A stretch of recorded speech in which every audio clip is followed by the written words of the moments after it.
സംസ്ഥാനത്ത് pulse polio immunisation June 28-ന് 5 വയസ്സ് വരെയുള്ള 19.8 ലക്ഷം കുഞ്ഞുങ്ങൾക്ക് പോളിയോ തുള്ളിമരുന്ന് നൽകും. 22,000-ലധികം ബൂത്തുകളാണ് ഇതിനായി തയ്യാറാക്കിയിരിക്കുന്നത്. സന്ദന സജ്ജു തന്നെയാണ് വിവരങ്ങളുമായി നമ്മളോടൊപ്പം ചേരുന്നത്. സന്ദന, ഒരു കാര്യത്തിന്റെ പേരിലും മിസ് ചെയ്യാൻ പാടില്ലാത്ത ഒന്നാണ്. നമുക്കറിയാം, അംഗനവാടികളിലൂടെ ആശാവർക്കർമാരിലൂടെയൊക്കെ കൃത്യമായി എല്ലാവരിലേക്കും ഈ സന്ദേശം എത്തിക്കുകയും ചെയ്യും. തീയതി അടക്കമുള്ള കാര്യങ്ങളും എന്തൊക്കെ തയ്യാറെടുപ്പുകൾ നടത്തണമെന്നുള്ള നിർദ്ദേശവുമാണ് നൽകിയിരിക്കുന്നത്.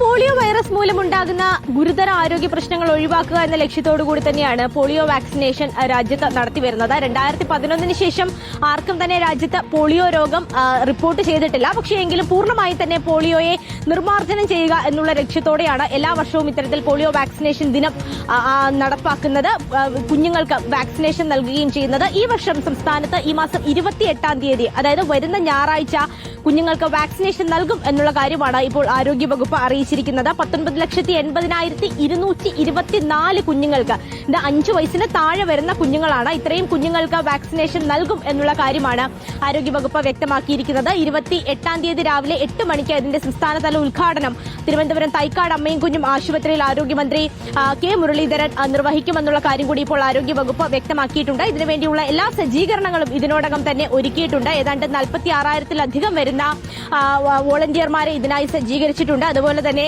വിവിധ ഇടങ്ങളിൽ പോളിയോ വാക്സിനേഷൻ നൽകുന്നതിന് വേണ്ടിയുള്ള സജ്ജീകരണങ്ങളും ഒരുക്കിയിട്ടുണ്ട്. ആശുപത്രികളിലും അതുപോലെ തന്നെ സ്കൂളുകളിലും റെയിൽവേ സ്റ്റേഷനുകളിലും ഒക്കെ സജ്ജീകരണം ഒരുക്കിയിട്ടുണ്ട്. ഇപ്പോൾ നമ്മൾ യാത്രാവേളയിലാണെങ്കിൽ യാത്രക്കിടയിൽ നൽകുന്നതിന് വേണ്ടി മൊബൈൽ യൂണിറ്റുകളും ഒക്കെ തന്നെയും വാക്സിനേഷൻ നൽകുന്നതിന് സജ്ജീകരിച്ചിട്ടുണ്ട്. മാതാപിതാക്കളെല്ലാം തന്നെ കൃത്യമായി ഈ മാസം 28-ന് തന്നെ 5 വയസ്സിന് താഴെയുള്ള കുഞ്ഞുങ്ങളെ എത്തിച്ച വാക്സിനേഷൻ എടുക്കണം എന്നാണ് അറിയിച്ചിരിക്കുന്നത്. അത് മാത്രവുമല്ല, 28-ന് എടുക്കാൻ കഴിഞ്ഞില്ലെങ്കിൽ 29, 30 തീയതികളിൽ എടുക്കാൻ സാധിക്കാത്ത കുഞ്ഞുങ്ങൾക്ക് വീട്ടിലെത്തി വാക്സിനേഷൻ നൽകാനുള്ള സജ്ജീകരണം ഒരുക്കിയിട്ടുണ്ടെന്നും ആരോഗ്യവകുപ്പ് വ്യക്തമാക്കിയിട്ടുണ്ട്. വിവരങ്ങൾ നൽകിയത്.